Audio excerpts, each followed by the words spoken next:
আসসালামু আলাইকুম। পবিত্র মাহে রমজানের শুভেচ্ছা সকলকে। নতুন আরেকটা রেসিপি নিয়ে কিন্তু হাজির হয়েছি। আজকে প্রথমে একটা রোজা কিন্তু চলেই গেল। দেখতে দেখতে সব রোজাগুলো কিন্তু শেষ হয়ে যাবে। কেমন কাটলো আজকের রোজাটা সবার অবশ্যই জানাবেন। নতুন রেসিপিটা আলু দিয়ে আমি ডিম রান্না করেছি। চলেন তাহলে দেখে নেওয়া যাক যে আজকের রেসিপিটা আমি কিভাবে তৈরি করেছি। একটা মজার ঘটনা শেয়ার করি। আমি এখানে আলু আর ডিম সিদ্ধ করতে দিয়ে আমি একটু মোবাইল চালাচ্ছিলাম। অবশেষে দেখি পানি শুকিয়ে একদম পুড়ে যাওয়া শুরু করেছে। আমার বাসার একজন চুলাটা অফ করে দিয়েছিল বলে কিছুটা বেঁচে গিয়েছিল, তাই এরকম কিন্তু পুরো পুরো হয়েছে।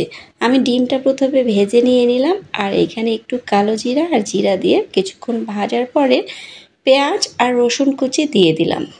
পেঁয়াজ রসুন কুচি দিয়ে দেওয়ার পরে এটা কিছুক্ষণ ভেজে নেব। আমি এই রেসিপিটা আরেকটু ভালো করে করতে চেয়েছিলাম, ভুলে আমি মোবাইলটা ধরে ভাবলাম 5 মিনিট পরেই আমি এটা নামিয়ে নিব। এই 5 মিনিট বলতে গিয়ে কিন্তু আমার আলু আর ডিম পুড়ে গিয়েছে। আচ্ছা, আপনাদের মধ্যে কি এরকম ঘটনা ঘটে? যদি ঘটে থাকে তাহলে কিন্তু কমেন্ট করে জানাবেন। আলুগুলো এরকম হাতের সাহায্যে একটু ম্যাশ করে দিয়ে দিলাম, দিয়ে একটু কিছুক্ষণ নেড়ে নেব। এখন এটা আমি একটু পানি দিয়ে দেব। আমি এটা একটু করে পানি দেব আর একটু করে কষিয়ে নেব। তার আগে আমি এইখানে বাকি উপকরণগুলো দিয়ে দেব।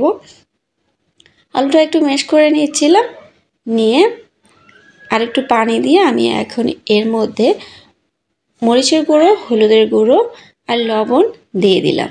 পরিমাপটা আপনাদের মতো করে দিয়ে দেবেন। আমি এখানে 3টা আলু নিয়েছি সিদ্ধ করে, সেই অনুযায়ী আপনারা নিতে পারেন। আপনাদের পরিবারের সদস্য সংখ্যা বেশি হলে বেশি আলু নিতে পারেন, সেই হিসেবে উপকরণগুলো বাড়িয়ে কমিয়ে নিতে পারেন।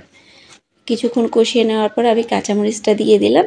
কাঁচামরিচটা এইভাবে ফালি করে দিয়েছি, দিয়ে আবারও কিছুক্ষণ কষিয়ে নেব। এটা আপনি যত ভালো করে কষাতে পারবেন ততই আপনার কাছে খেতে স্বাদ লাগবে। পানিটা আবারও শুকিয়ে এসেছে, আরও একটু পানি দিয়ে দিলাম, দিয়ে কিন্তু আরেকবারও আমি কষিয়ে নেব। দেখতে দেখতে কালারটা কিন্তু পরিবর্তন হয়ে যাচ্ছে, আর কালারটা যত পরিবর্তন হবে ততই দেখতে কিন্তু ভালো লাগছে। আবারও পানিটা শুকিয়ে এসেছে, আবারও আমি একদম ভালো করে এবার সর্বশেষ কষানো আর একটু ভালো করে কষিয়ে নিচ্ছি। ঝালটা আপনাদের পছন্দ অনুযায়ী দিবেন। যদি বেশি ঝাল খান তাহলে ঝালটা বাড়িয়ে দেবেন, আর যদি কম ঝাল খান তাহলে ঝালটা কমিয়ে দেবেন। আর আপনারা চাইলে এখানে গুঁড়ো জিরা ব্যবহার করতে পারেন। আমি আস্ত জিরা ব্যবহার করেছি, আমার কাছে আস্ত জিরাটা বেশি ভালো লাগে। এখন আমি পানিটা একদম পরিমাণ মতো দিয়ে দিলাম, যে এই পানিটা দিয়ে আমি এখানে ঝোল রাখবো কতটুকু সেই মাপ করে আমি কিন্তু পানিটা দিয়েছি।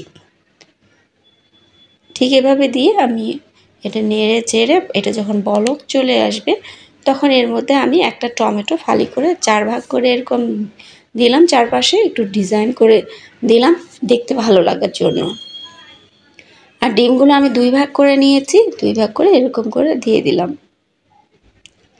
এটা দেখা সৌন্দর্যের জন্য এইভাবে দিয়ে দিলাম।